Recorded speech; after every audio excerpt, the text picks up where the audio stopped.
इस वीडियो में सबका स्वागत है दोस्तों। ये वीडियो आपके लिए बहुत खास है क्योंकि जैसे कि प्लानिंग का इम्पोर्टेंस के 10 पॉइंट्स है, तो इसका कंटेंट और एक्सप्लेनेशन मैंने अलग से वीडियो में बनाया है, लेकिन कई बार आप पॉइंट्स भूल जाते हो। तो ये वीडियो एक्सक्लूसिव जो पॉइंट है ना, helps to set clear objectives, provide path of action. मैंने एक स्टोरी बनाया है गोवा ट्रिप, तो आपको मैं प्रॉमिस करता हूँ 1 मिनट के अंदर इसके 10 के 10 पॉइंट का आपको लर्न हो जाएगा। पूरे के पूरे 10 पॉइंट गोवा ट्रिप का स्टोरी। इतना ही नहीं, हर क्वेश्चन का मैंने स्टोरी बनाया है। ये सारे के सारे स्टोरी पॉइंट के साथ इस वीडियो में मैं एक्सप्लेन करने वाला हूँ, तो पूरी तरीके से देखना। अब जैसे ऑर्गेनाइजिंग में डांस पार्टी है, टोटल पॉइंट है 10। मैंने 10 का डांस पार्टी स्टोरी की मदद से इस वीडियो में मैं एक्सप्लेन करने वाला हूँ थोड़ी देर में। अभी स्टाफिंग स्टाफिंग के लिए अगेन 10 पॉइंट से स्टाफिंग इन कॉलेज नाम का मैंने स्टोरी बनाया।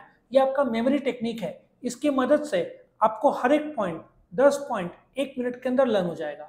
Now directing world cup match, इसमें अगेन 10 पॉइंट आपका 1 मिनट के अंदर लर्न हो जाएगा। कोऑर्डिनेशन गणपति फेस्टिवल का मेरा स्टोरी है, इसमें 10 पॉइंट है, सब आपका लर्न हो जाएगा। कंट्रोलिंग जियो एयर फाइबर, ये क्या है फोटो के साथ मैं आपको बताऊंगा, तो आपके 10 के 10 पॉइंट्स ये लर्न हो जाएंगे, पॉइंट्स लर्न हो जाएंगे। इसका एक्सप्लेनेशन का फुल चैप्टर रिवीजन का वीडियो मैंने अलग से बनाया हुआ है। और सबसे important, planning, organising, staffing, directing, controlling, coordinating, ये 6 के 6 जो डिस्टिंग्विश रूप में दिया है। इसका मैंने धोनी नाम का जो पिक्चर बना था बायोपिक, उसकी मदद से ये 8 पॉइंट्स है इसमें। ये आटो के आटो पॉइंट आपका 1 मिनट के अंदर लर्न हो जाएगा। तो शुरुआत करते हैं। सबसे पहला जो है प्लानिंग का स्टोरी से। ये वीडियो में कंटेंट एक्सप्लेन नहीं कर रहा हूँ, कंटेंट अलग से वीडियो बनाया, बट ये वीडियो शायद आपके लिए सबसे खास वीडियो है क्योंकि आप कई बार पॉइंट भूल जाते हो। तो इस वीडियो का जो स्टोरी मैं बताऊंगा, मैं आपको प्रॉमिस करता हूँ आपको पॉइंट्स याद रहेंगे। तो शुरू करते हैं गोवा ट्रिप का स्टोरी। अभी इंपॉर्टेंस ऑफ प्लानिंग का पॉइंट नंबर 1, आप ऑब्जेक्टिव बनाते हो कि आपको गोवा में घूमने के लिए जाना है। सो पॉइंट नंबर 1 क्या है? Helps to set clear objective. आपका ऑब्जेक्टिव क्या है? आपको गोवा जाना है। गोवा जाने के लिए सबसे पहले आप एक्शन क्या लेते हो? टिकट बुक करते हो। सो पॉइंट नंबर 1 क्या है? आपको गोवा जाना है, वो आपका ऑब्जेक्टिव।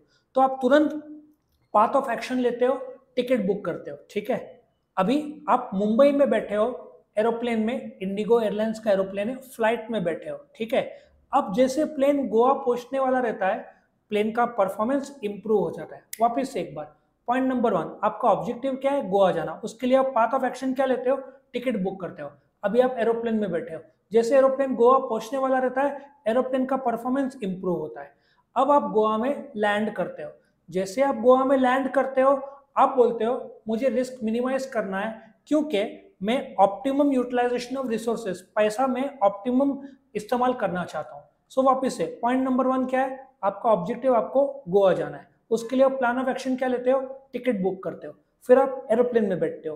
गोवा पहुंचते हुए प्लेन का परफॉर्मेंस इंप्रूव हो जाता है, प्लेन लैंड करता है। आप वहां पर डिसाइड करते हो कि मैं मिनिमाइज रिस्क, दारू कम पीऊंगा। ठीक है, रिस्क मतलब दारू कम पीऊंगा। क्यों? क्योंकि मुझे ऑप्टिमम यूटिलाइजेशन ऑफ रिसोर्सेज करना है। ठीक है, अब वहां पे आप जैसे लैंड करते हो, आप एक डिसीजन लेते हो। कौन सा डिसीजन? कि आपको नॉर्थ गोवा में जाना है। नॉर्थ गोवा में बहुत सारे, गोवा 2 भाग में डिवाइडेड है, नॉर्थ गोवा और साउथ गोवा। नॉर्थ गोवा में आप डिसाइड करते हो, बहुत सारे स्टैंडर्ड्स ऑफ बीचेस है, लेकिन आपका डिसीजन क्या रहता है? आप अपने आप का कंट्रोल करोगे, कोई भी सेटिंग के चक्कर में आप पड़ोगे नहीं। ठीक है, तो आप नॉर्थ गोवा के बीचेस में जाते हो, वहाँ के सारे एक्टिविटीज कोऑर्डिनेशन करते हो, इंजॉय करते हो, जैसे स्कूबा डाइविंग, ठीक है, आप बोटिंग करते हो, जो भी पैराग्लाइडिंग, जो भी आप करते हो। अभी आपका नॉर्थ गोवा हो गया। आप वहां से साउथ गोवा जाते हो। क्यों? आप डिसीजन लेते हो साउथ गोवा, वहां पे फंक्शन पार्टी चालू है, मैनेजल फंक्शन चालू है। अब साउथ गोवा जाने के बाद आपको एक इनोवेटिव आइडिया आता है। आइडिया ऐसा रहता है, क्यों ना थोड़े बहुत बॉटल अपने मुंबई में लेके जाया जाए। ठीक है, तो एक क्विक रिविजन वापस ले लेते हैं। पहला, आपका ऑब्जेक्टिव क्या है? आपको गोवा जाना है। उसके लिए आप पाथ ऑफ एक्शन क्या लेते हो? टिकट बुक करते हो। फिर आप प्लेन में बैठते हो, तो प्लेन गोवा पहुंचते हुए परफॉर्मेंस इंप्रूव होता है।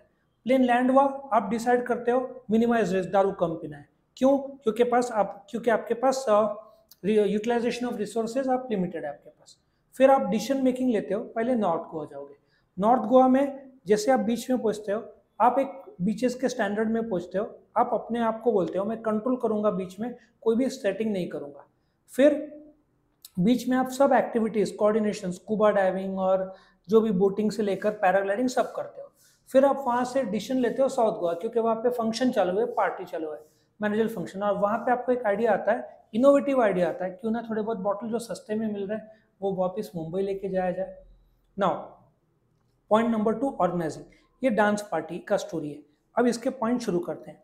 पॉइंट नंबर 1, अच्छा ये एक जैसे क्लास है, उसमें टीचर और स्टूडेंट साथ में बैठे हैं, ठीक है ना। फैकल्टी आप सोचो, फैकल्टी मतलब टीचर, वो लोग एडमिनिस्ट्रेशन और ऑपरेशन ऑफ अ पार्टी के बारे में सोचते हैं। कौन? टीचर और स्टूडेंट। तो सबसे पहले टीचर बोलता है या स्टूडेंट बोलते हैं, सोचो स्पेशलाइजेशन पार्टी होगा डांस पार्टी, ठीक है, सिर्फ डिनर का पार्टी नहीं, डांस पार्टी होगा। तो टीचर बोलते हैं ओके, पर मैं डिफाइन करूंगा, आपको प्रॉपरली ड्रेस, वेल ड्रेस्ड रहना पड़ेगा and that should be black. Dress colour क्या होगा? ब्लैक। सो क्लास में फैकल्टी और जो स्टूडेंट्स है, फैकल्टी और एडमिनिस्ट्रेशन स्टाफ सोचो, और स्टूडेंट मिलकर एक ऑपरेशन सोचते हैं पार्टी का। पार्टी स्पेशलाइज्ड है, डांस पार्टी। डांस पार्टी में टीचर डिफाइन करता है आपको ड्रेस प्रॉपरली पहनना पड़ेगा, कलर होगा ब्लैक। अभी ऑथोरिटी, ताकत किसके पास है? टीचर। रिस्पॉन्सिबिलिटी किसके पास है? स्टूडेंट। दोनों मिलकर एस्टेब्लिश करते हैं कोऑर्डिनेशन। कौन? टीचर और स्टूडेंट मिलकर कोऑर्डिनेट करते हैं ये डांस पार्टी। अब डांस पार्टी का दिन आ जाता है, हॉल के अंदर सब जाते हैं। हॉल का इफेक्टिव एडमिनिस्ट्रेशन के लिए हॉल के अंदर डीजे रहता है, हॉल के बाहर डिनर रहता है, ठीक है। और अभी डांस शुरू होता है, बच्चे अंदर डांस करते हैं, ग्रो डाइवर्सिफिकेशन करते हैं, डांस करते करते बाहर चले जाते हैं, इतना डाइवर्सिफाई फैल के बाहर चले जाते हैं। अब 8 बजे सिक्योरिटी आता है और बोलता है डांस बंद करो, डिनर का टाइम शुरू होता है। कितने बजे? 8 बजे। सिक्योरिटी अंदर आता है। अब जैसे अंदर आता है, बच्चे लोग डिनर के लिए बाहर जाते हैं। थालियां बड़े इनोवेटिव तरीके से सजाई गई हैं, ठीक है, बड़े इनोवेटिव तरीके से। बच्चे लोग को डांस के बाद भूख लगी रहती है, तो ऑप्टिमम यूटिलाइजेशन ऑफ रिसोर्सेज, पूरा रिसोर्सेज खाने के तौर पर खा जाते हैं। सो पॉइंट नंबर 1 लेवे। नाउ फैकल्टी और एडमिनिस्ट्रेशन और स्टूडेंट्स मिलकर एक ऑपरेशन सोचते हैं पार्टी का। तो पार्टी का स्पेशलाइजेशन क्या रहता है? Dance party. टीचर बोलता है मैं डिफाइन कर रहा हूं कि पार्टी में आपको ड्रेस प्रॉपरली करना पड़ेगा। अब जो पार्टी का ऑथोरिटी टीचर के पास है, रिस्पॉन्सिबिलिटी स्टूडेंट के पास है, दोनों मिलकर अच्छे तरीके से कोऑर्डिनेट करते हैं। डांस पार्टी का दिन आता है, उसको इफेक्टिवली एडमिनिस्ट्रेशन करने के लिए हॉल के अंदर डीजे जो डांस का होने वाला है, और डिनर पार्ट हॉल के बाहर सोचते हैं। बच्चे लोग डांस शुरू करते हैं, ग्रोथ होते जाता है, डांस डाइवर्सिफिकेशन फैलते हुए बहुत देर डांस करते हैं। 8 बजे सिक्योरिटी आ जाता है और बोलता है डांस बंद करो, डिनर का टाइम हो गया। जैसे बच्चे बाहर डिनर करने जाते हैं, वो फूल वूल सजाया रहता है ना, जैसे फ्लावर्स के तौर पर थाली अच्छे तरीके से सजाया हुआ रहता है, इनोवेशन तरीके से। बच्चे भूखे रहते हैं तो वो ऑप्टिमम तरीके से खा लेते हैं। तो ये था ऑर्गेनाइजिंग का स्टोरी। नेक्स्ट है स्टाफिंग का स्टोरी। तो स्टाफिंग इन कॉलेज। एक कॉलेज जो इफेक्टिव मैनेजरल फंक्शन के लिए एक प्रिंसिपल को अपॉइंट करते हैं। कॉलेज के मैनेजमेंट के लिए, इफेक्टिव मैनेजमेंट फंक्शन के लिए एक प्रिंसिपल को अपॉइंट करते हैं। प्रिंसिपल क्या करते हैं? जो टीचर से effective utilisation of human resource, जो प्रिंसिपल है टीचर्स का इफेक्टिव यूटिलाइजेशन करके प्रॉपर लेक्चर और एग्जाम कंडक्ट करवाते हैं। प्रिंसिपल और टीचर ठीक से करवाते हैं तो प्रिंसिपल और टीचर के बीच में रिलेशनशिप कॉर्डियल अच्छा रहता है, ठीक है। So point number 1, college effective management function के लिए प्रिंसिपल का अपॉइंट करते हैं। प्रिंसिपल स्किल्ड रहता है, वो proper utilisation of human resource करता है, जिसके वजह से प्रिंसिपल और टीचर के बीच में कॉर्डियल रिलेशनशिप रहता है। अब टीचर नंबर 1, इंग्लिश की टीचर, सोचो ह्यूमन रिसोर्स डेवलपमेंट सब्जेक्ट सिखा रही है, कंटेंट है ऐसा सोचो, ठीक है। नंबर 1 इंग्लिश की टीचर ह्यूमन रिसोर्स डेवलपमेंट सिखा रही है। आपका second subject IT, Hindi Marathi, आप सोचो आईटी, इंफॉर्मेशन टेक्नोलॉजी। दूसरी टेक्नोलॉजी की teacher effective use of technology और अदर रिसोर्सेज सिखाती है। अब आप सोचो टीचर नंबर 3 इकोनॉमिक्स, इकोनॉमिक्स का स्टार्टिंग लेटर ई, इंप्रूव्स एफिशिएंसी। और याद रखो लॉन्ग रन और शॉर्ट रन कॉस्ट कर्व्स होता है। तो इकोनॉमिक्स की टीचर एफिशिएंसी, लॉन्ग टर्म और short term cost curves, long term effect सिखाती है। अकाउंट्स की टीचर अच्छा कंट्रीब्यूट करती है बैलेंस शीट बच्चों का टैली होता है, जिसकी वजह से बच्चे का सेटिस्फैक्शन मिलता है और जिसकी वजह से क्लास में हार्मनी रहता है। वापस एक बार, एक कॉलेज इफेक्टिव मैनेजर फंक्शन के लिए एक अच्छे प्रिंसिपल का अपॉइंट करता है। प्रिंसिपल टीचर्स का अच्छा ह्यूमन रिसोर्स टीचर्स है, उनका अच्छा इस्तेमाल करते हैं बट सपोर्ट भी देते हैं, जिसकी वजह से प्रिंसिपल और टीचर के बीच कॉर्डियल रिलेशनशिप रहता है। टीचर नंबर 1 इंग्लिश का जो सब्जेक्ट है ह्यूमन रिसोर्स डेवलपमेंट सिखाती है। टीचर नंबर 2 आईटी टेक्नोलॉजी का इफेक्टिव यूज करना और रिसोर्सेज सिखाती है। टीचर नंबर 3 इकोनॉमिक्स का स्टार्टिंग लेटर ई इम्प्रूव एफिशिएंसी और लॉन्ग टर्म इफेक्ट, ये इकोनॉमिक्स के 2 पॉइंट है टीचर के। और अकाउंट्स की टीचर कंट्रीब्यूशन करती है सम में, जिसकी वजह से बच्चों का बैलेंस शीट टैली होता है, बच्चे लोग सेटिस्फाइड होते हैं और क्लास में हार्मनी रहता है। डायरेक्टिंग, ये तो आपको बड़ा मजा आएगा। वर्ल्ड कप मैच, ये तो आपको 10 के 10 पॉइंट आपको मैं प्रॉमिस करता हूँ, अभी सुनो आपको लर्न हो जाएगा। सोचो इंडिया इंग्लैंड का आज मैच चल रहा है, ठीक है। रोहित शर्मा टॉस जीतता है, वो एक्शन लेता है कि हम बॉलिंग करेंगे। वो बुमराह के पास जाता है, बुमराह को बोलता है बॉलिंग में एफर्ट्स डाल। फिर वो सिराज के पास जाता है, सिराज तो ऑलरेडी मोटिवेटेड रहता है क्योंकि पिछले मैच में 3 विकेट उसने लिए हैं, मोटिवेशन। फिर शमी, शमी थोड़ा स्टेबिलिटी के बारे में सोचता है, कभी लेंगे कभी नहीं लेंगे, stability. First change bowler Hardik Pandya, first change bowler Hardik Pandya. Effective utilisation of resources कौन?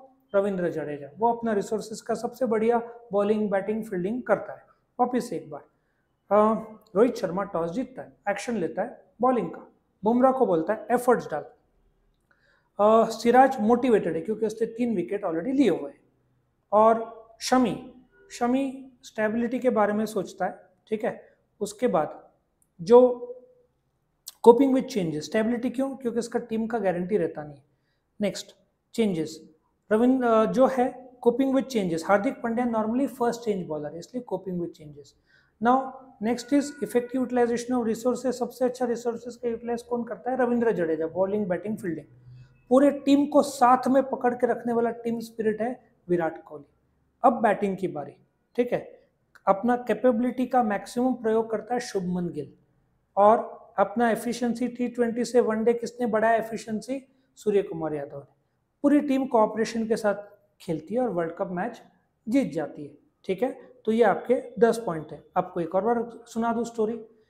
रोहित शर्मा एक्शन लेता है, मैं टॉस जीतता है, बॉलिंग का एक्शन लेता है। किसको बोलता है? बुमराह को एफर्ट्स डाल। मोटिवेशन किसको बोलता है? कौन मोटिवेटेड रहता है? सिराज, क्योंकि उससे 3 विकेट लिए रहते हैं। स्टेबिलिटी, शमी अपने स्टेबिलिटी के बारे में बोलता है, सोचते रहता है। First change bowler is Hardik Pandya. Effective utilisation of resources, bowling batting fielding Ravindra Jadeja. Team spirit Virat Kohli. Batting में कैपेबिलिटी ऑफ इंडिविजुअल का एक्सप्लोर कौन कर रहा है? Capability Shubman Gill. Efficiency level किसने बढ़ाया? सूर्य कुमार यादव।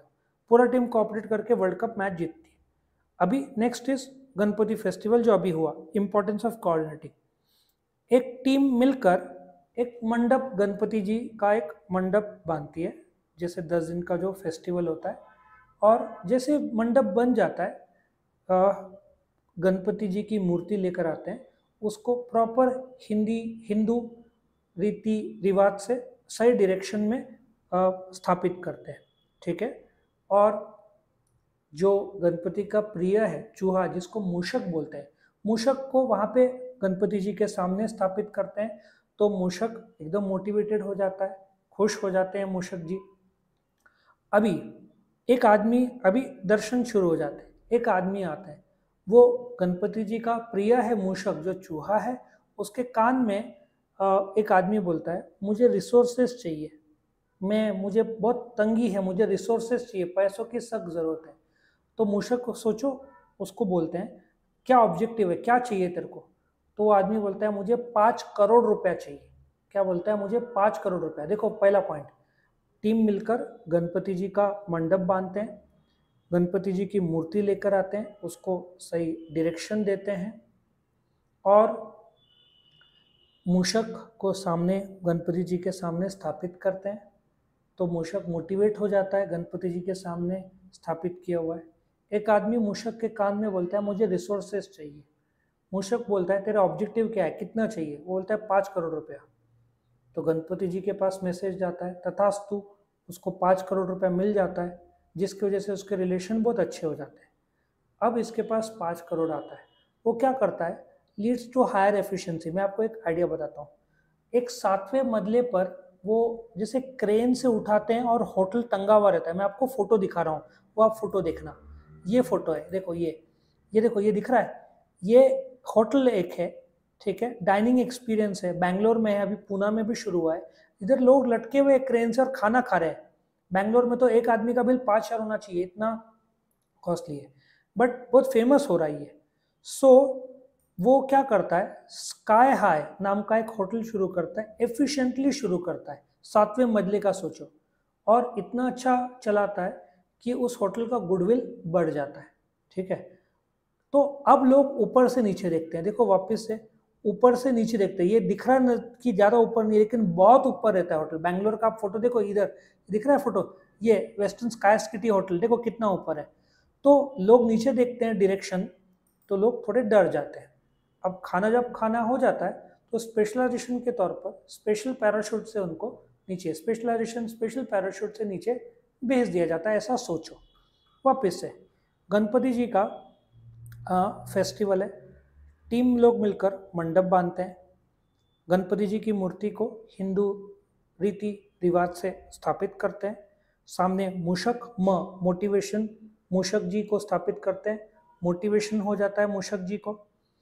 फिर एक आदमी मूषक के कान में रिसोर्सेज बोलता है मुझे पैसा चाहिए, तो मूषक उसको बोलता है कितना, तेरा ऑब्जेक्टिव क्या, 5 करोड़। ये मैसेज गणपति के पास पहुंच जाता है, उसको आशीर्वाद मिल जाता है, 5 करोड़ मिलता है, तो उसके रिलेशन इंप्रूव होते हैं। तो वो एक sky high, higher efficiency, sky high नाम का होटल डालता है, बहुत अच्छा चलाता है, जिसकी वजह से गुडविल उसका बढ़ जाता है, ठीक है। अब लोग खाने के बाद नीचे देखते हैं डायरेक्शन, और लास्ट में उनको स्पेशल पैराशूट से नीचे उतारा जाता है। अभी कंट्रोलिंग, इस चैप्टर का सेकंड लास्ट क्वेश्चन, जियो एयर फाइबर, ठीक है। पहले तो मैं आपको बता दूं जियो एयर फाइबर क्या है। जियो एयर फाइबर एक ऐसा एयर फाइबर जो 2-3 दिन पहले लॉन्च किया है। आपके घर पे यदि वाईफाई होगा तो वाईफाई में वायर रहता है, ये 6,000 रुपये का आता है, इसमें कोई वायर की ज़रूरत नहीं है। ये करीबन 8-9 सिटीज़ में लॉन्च हुआ है, तो बिना वायर के बहुत गजब का ये एयर फाइबर लॉन्च किया है। तो इस पे से ये वीडियो बनाया गया है, बिना वायर वाला वाईफाई। तो सबसे पहले इंपॉर्टेंस ऑफ कंट्रोलिंग, सबसे पहले जियो का गोल क्या है, सीधी बात है प्रॉफिट। प्रॉफिट पाने के लिए वो लोग रिसोर्सेज का इस्तेमाल करके क्या लॉन्च करते हैं, एयर फाइबर। क्या लॉन्च करते हैं, एयर फाइबर। ये बड़ा एक्यूरेट है, ठीक है, ये बड़ा एक्यूरेट है और उसका स्टैंडर्ड्स भी बहुत अच्छा है। सो पहला जियो का गोल क्या है, प्रॉफिट। और प्रॉफिट पाने के लिए रिसोर्सेज का इस्तेमाल करके ये लोग एयर फाइबर लॉन्च करते हैं, जिसका एक्यूरेसी ऑफ स्टैंडर्ड्स बहुत ज़्यादा है, ठीक है। अब मुकेश अंबानी एम्प्लॉयज़ को बोलते हैं आप शॉप में जाकर, रिलायंस डिजिटल में जाकर इसको बेचिए, आपको कमीशन भी मिलेगा। तो एम्प्लॉय मोटिवेट हो जाते हैं, वो लोग रिलायंस डिजिटल में जाते हैं, दुकानों में जाते हैं। जैसे जाते हैं दुकान के अंदर ऑर्डर रहता है, लेकिन कस्टमर को क्रेज आता है, बढ़िया है, वायर की ज़रूरत नहीं है, तो बाहर बहुत गर्दी हो जाती है लोगों की, कस्टमर्स की, जिनमें डिसिप्लिन, कोई भी लाइन के बीच में घुस रहा है। तो दुकान के अंदर ऑर्डर है पर दुकान के बाहर डिसिप्लिन की कमी है। सो पॉइंट नंबर 1 क्या है, जियो का गोल है प्रॉफिट। तो अपना रिसोर्सेज इस्तेमाल करके क्या लॉन्च करते हैं, एयर फाइबर। ए मतलब एक्यूरेसी, ऐसा सोचो, एयर फाइबर का एक्यूरेसी और स्टैंडर्ड बहुत अच्छा है। अब एम्प्लॉय को कमीशन मिलने वाला है, इसलिए मोटिवेट हो जाते हैं, दुकान में जाते हैं, दुकान के अंदर प्रॉपर ऑर्डर है, शांति है, पर दुकान के बाहर कस्टमर्स की गर्दी है, थोड़ा डिसिप्लिन की कमी है, कोई भी बीच में घुस रहा है। अभी जो दुकान के अंदर के एम्प्लॉयज़ है उनमें ऑर्डर है, सब शांति है, बट बाहर थोड़ा कस्टमर्स में इनडिसिप्लिन है, सो दोनों के बीच में कोऑर्डिनेशन नहीं हो पा रहा है। अब दुकान के एम्प्लॉय जो है उन पर साइकोलॉजिकल प्रेशर आता है, कहीं कस्टमर झटके से अंदर आ गए तो कुछ पीसेस टूट सकते हैं, कांच टूट सकता है, किसी आदमी को लग सकता है, तो एम्प्लॉय साइकोलॉजिकल प्रेशर में आ जाते हैं। अब बाहर गर्दी बहुत हो जाती है, तो क्राउड को काबू में लाने के लिए डिसिप्लिन में लाइन से अंदर लाने के लिए लोग पुलिस को फ़ोन करते हैं, पुलिस आती है, एफिशिएंटली और इफेक्टिव तरीके से लाइन को सजाती है, बनाती है, ठीक है। और उसके हिसाब से बराबर ये लोग एक एक आदमी आकर एक एक एयर फाइबर लेके जाता है।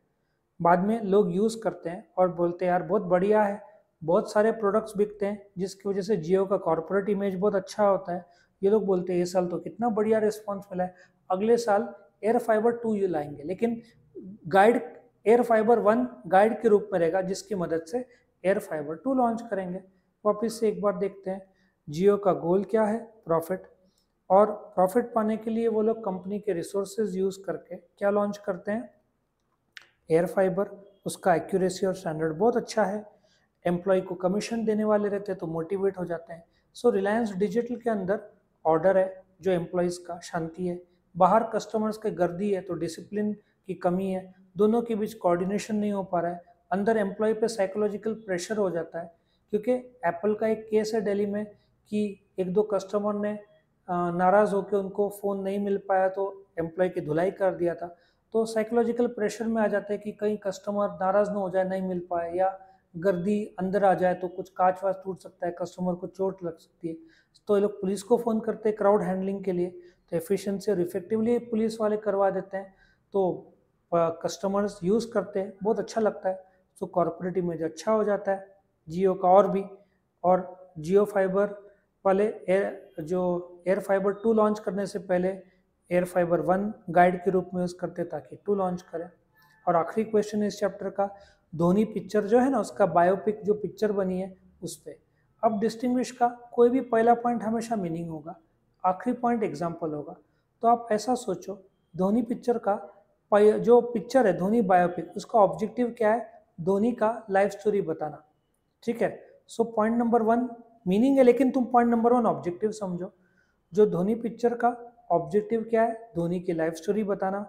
उसके लिए सबसे पहला सीन आप देखोगे पिक्चर में तो एक एरिया क्या है, कौन सा रहता है, मैदान रहता है, वो 6 मारता है और फिर पिक्चर फ्लैशबैक में चला जाता है। देखो एरिया कौन सा रहता है, फंक्शन कौन सा रहता है, वर्ल्ड कप, एरिया कौन सा रहता है, मैदान, क्या मारता है 6, फिर क्या हो जाता है, पिक्चर फ्लैशबैक में चला जाता है। उसका सोचो, ऐसा आप इमेजिन करो कि ऐसा सोचो वो सिलेक्शन हो जाता है, तो वो फैक्ट्री में ऑर्डर करता है रिसोर्सेस के तौर पर 6 बैट्स, फैक्ट्री में फैक्टर्स ऑर्डर करता है 6 बैट्स रिसोर्सेज, धोनी को बैटिंग करना रहता है। सो वापस से पॉइंट नंबर 1 धोनी पिक्चर का जो ऑब्जेक्टिव है, ठीक है, क्यों ऑब्जेक्टिव, धोनी का लाइफ स्टोरी बताना है। लाइफ स्टोरी में सबसे पहले जो पहला सीन है, फंक्शन कौन सा है, वर्ल्ड कप, एरिया कौन सा है, मैदान, धोनी 6 मारता है, फिर पिक्चर फ्लैशबैक में चला जाता है, फ्लैशबैक में उसका सिलेक्शन होता है, तो वो फैक्ट्री को ऑर्डर देता है 6 बैट्स, ठीक है। उसके बाद प्लेन में जो एक्ट्रेस रहती है, ठीक है, जो क्या नाम है वो एक्ट्रेस का, जो प्लेन में वो और साथ में बैठता है, ठीक है, वो एक्ट्रेस का नेचर बहुत अच्छा रहता है, ठीक है, नेचर बहुत अच्छा रहता है। और फिर प्लेन लैंड करता है, फिर उसको सिलेक्शन हो जाता है, अब वो इंटरनेशनल लेवल पे मैच खेलता है और वर्ल्ड कप जीतता है। और आखिरी पॉइंट आप एग्जाम्पल डाल सकते हो, ठीक है ना। इस प्रकार से आप ऑटो के ऑटो पॉइंट लर्न कर सकते हो। एक बार वापस रिवाइज करवा देता हूँ, धोनी पिक्चर का ऑब्जेक्टिव रहता है वर्ल्ड कप का मैच, फिर जो एरिया है वो फंक्शन है वर्ल्ड कप, एरिया है मैदान, मूवी फ्लैशबैक में चला जाता है, वो फैक्ट्री से ऑर्डर करता है 6 बैट्स रिसोर्सेज के तौर पर, फिर उसको एरोप्लेन में जो एक्ट्रेस मिलती है बाजू में बैठी रहती है, उसका नेचर बहुत अच्छा रहता है, प्लेन लैंड करता है, उसको इंटरनेशनल लेवल पे सिलेक्ट कर लिया जाता है और वो आखिर वर्ल्ड कप टीम को जीत के दिखाता है। सो आपको ये 7 question, planning, organising, staffing, directing, coordinating, controlling, और ये सातों के सातों मैंने स्टोरी बनाया। आपको वीडियो पसंद आए तो ज़रूर से लाइक करना, फ्रेंड्स के साथ शेयर करना, उनका भी जो पॉइंट्स लर्निंग का टेक्निक से फ़ायदा होगा, और चैनल को सब्सक्राइब करना ताकि आपको दूसरे भी वीडियोस के स्टोरी मिल सके। आपको कोई कमेंट करो, आपको कोई पर्टिकुलर क्वेश्चन, चैप्टर या हार्ड जा रहा है, कोई वीडियो चाहिए, कोई स्टोरी चाहिए, तो जो भी होगा मैं आपको प्रोवाइड कर दूंगा। मैं आपको थैंक्स करता हूँ वीडियो वॉच करने के लिए। All the best.